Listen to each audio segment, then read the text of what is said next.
Hey friends, welcome to the channel. I'm Ken Smith and really excited to share Randy's Huckster with you. Now, what makes Randy's Huckster really unique is Randy won it. That's right. In a raffle drawing, Randy bought just the right amount of tickets and won this Huckster Body. But then he got it home and realized he wanted to do a lot of modifications to it. And I found that it was quite unique. So without wasting any more time, let's hear what Randy has to say. All right, guys, I am here with Randy, and this is an absolutely unique automobile. We're going to go ahead and just let Randy start talking about it. Randy, tell me how this all came about.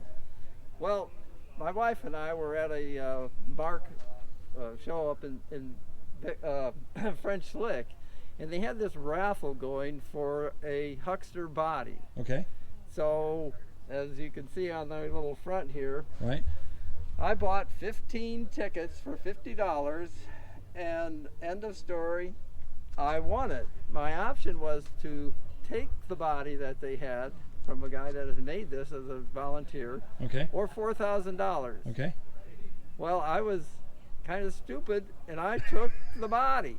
Okay. It was much to my amazement that to move on with what I ended up doing. Right. I wasn't satisfied with the way the body was manufactured. And or why done. is that?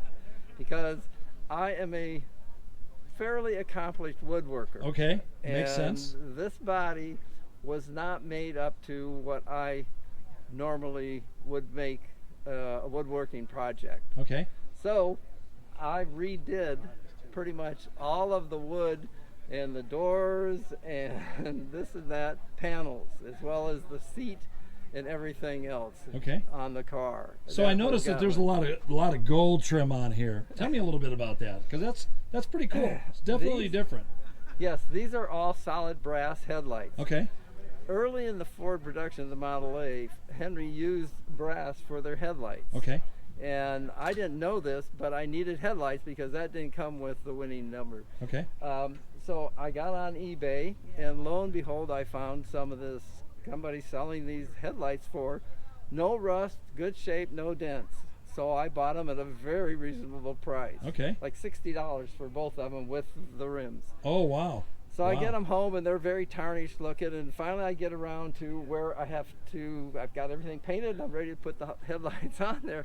So I started cleaning them up, going to get the maybe nickel plated again. So I started cleaning, and I found out that they were brass. They were brass. So I kept, going down higher and higher grit from 400 to 600 to 800, then down to finally polishing them on a wheel. And Wow. they just came out great. Oh yeah, they look fabulous. Yeah, as well as the rims and the reflectors are all brass. Okay. So what I use then for headlights, I use these brand new LEDs, self-focused lights. And Yep, they work that's what I got them on. great. They work fabulous. Absolutely circle. Yeah.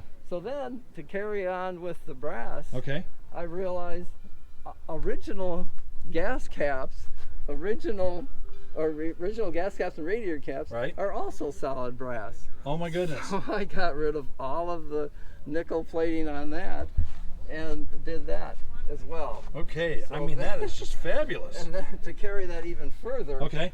we'll go in, and you might be able to see as well the dash panel is also originally brass fittings. And if you get all the nickel off and polish those little trims around the gas gauge, odometer, ammeter, and the ignition switch, Wow, that's you fabulous. polish those up to be brass. So as long as you got the door open, let's take a look at the door and the window and how that functions. Yeah, originally, I'll go this up.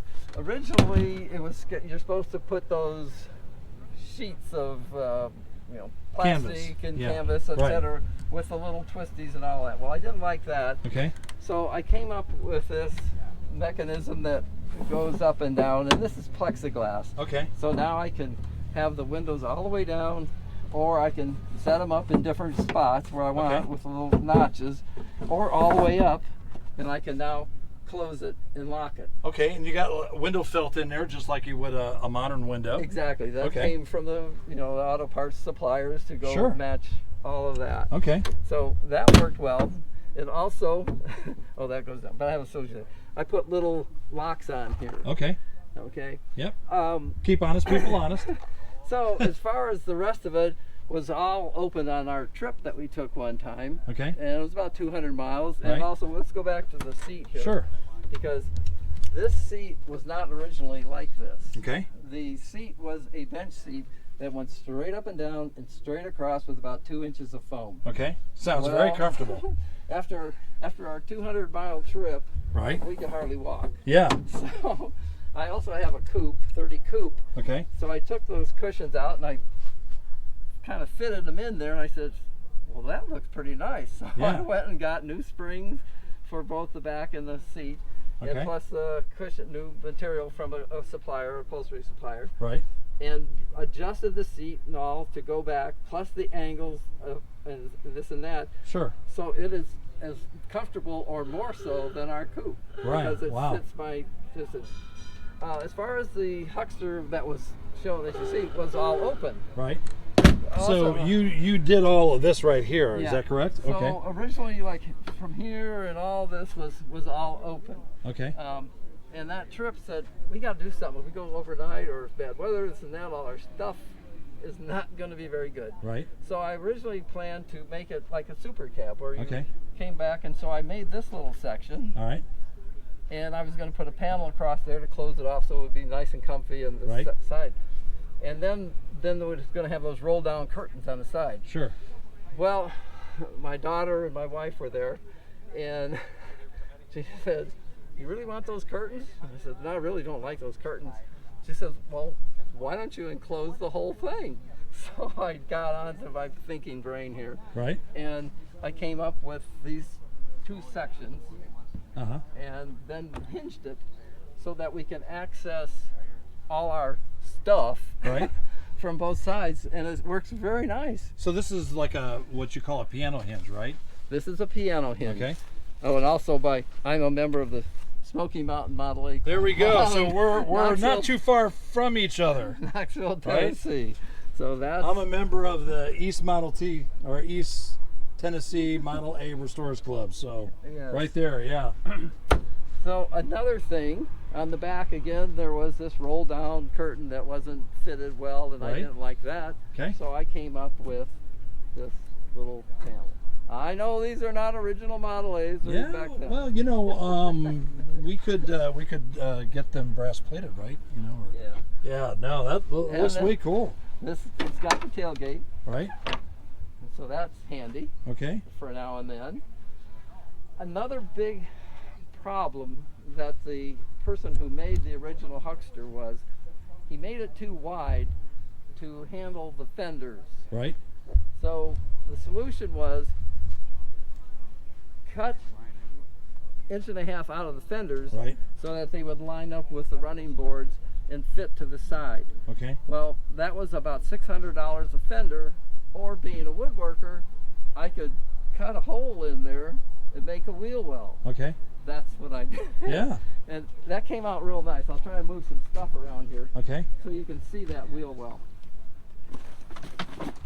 All right. Yeah. So that was another nice woodworking project. So it's in 1.5 inches. Okay. This particular side of that wheel well is what was here. Okay. And it just moved it in. All right. So that came out. So that's nice really well. really clever. Yeah. And then that way there. So this let me just make sure I understand you right. So this body is actually a little wider than it should be. I think so. Okay. All right.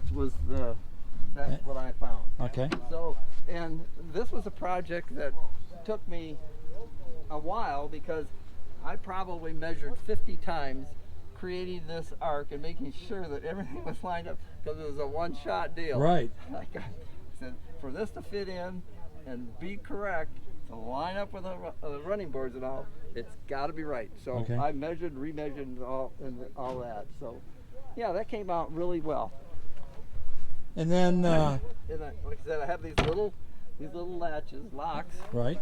All keyed the same, and I think there's 6 of them. And so now we can close it up. Yep. And again, that just keeps honest people honest.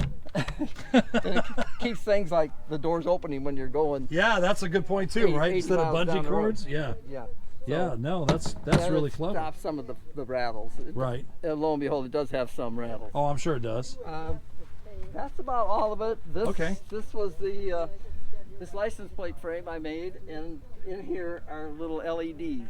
So Okay. it lights up Sure. the light. So how long did this take you altogether? Got this thing in 2014 was the event. Okay. It took about 6.5, almost 7 years to get it to where it was the open huxster and looked like a huxster. Right. And then it took another 2 years for me to enclose it. Okay. And then this looks like oak. Is this oak? It's all red oak and white oak. Okay. Kind of a combination. Okay. And then how did you seal it to protect it? This is all a marine Sickens varnish type of thing. Okay. And so that's the best stuff you could use for an exterior. Okay. On the inside, I use basic mid-wax polyurethane. Okay. So All right. So it's pretty watertight. Sounds like it yes, is. I haven't had it in any heavy rainstorms. Right. But it should be what we wanted, all enclosed and protecting the stuff inside. Sure. Absolutely. I mean, you're always going to get stuck in the elements. You don't purposely do it, but. Yeah.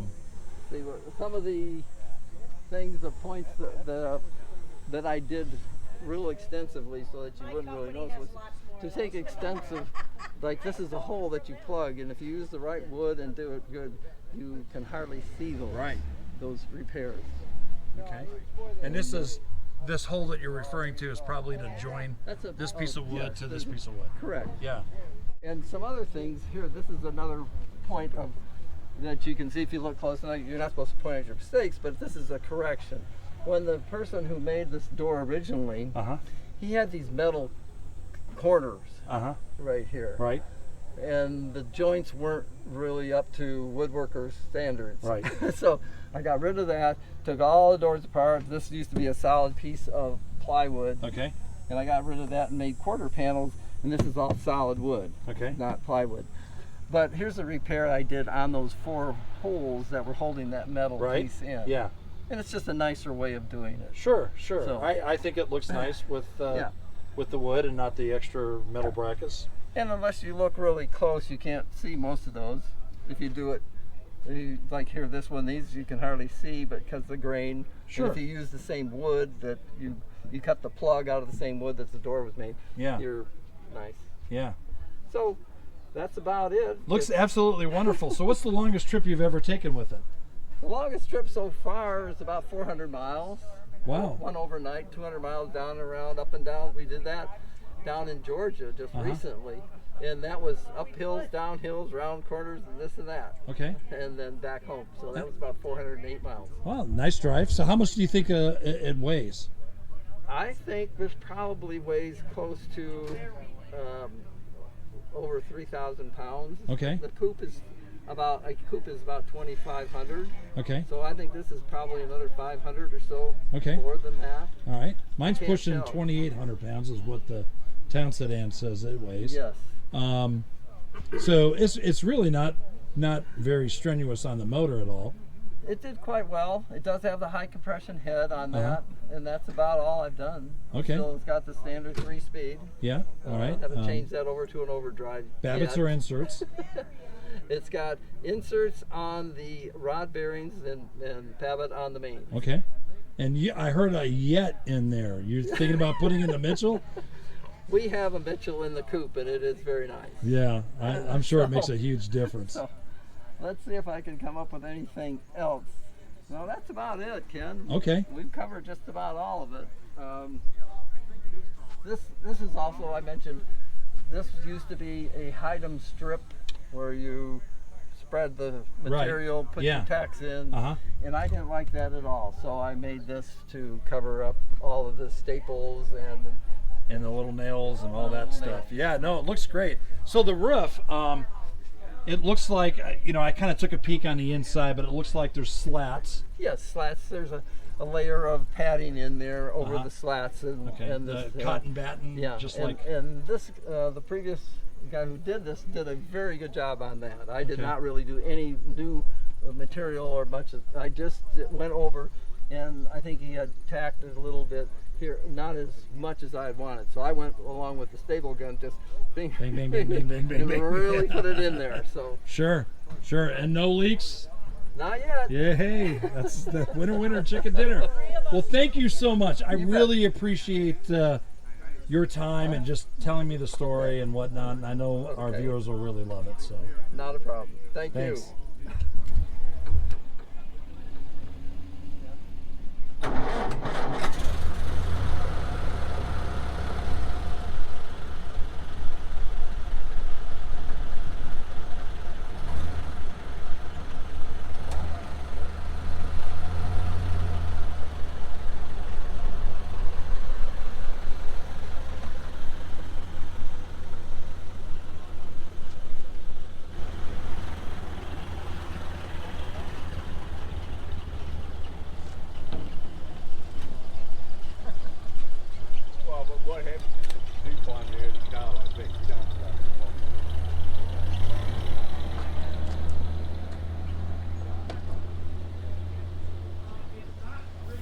Hey friends, I really hope you enjoyed Randy's Huckster. I know I did. Really loved the side door. I thought that was actually very, very unique. So, hey, give us a like and subscribe. Super important to us, but more than anything else, be blessed.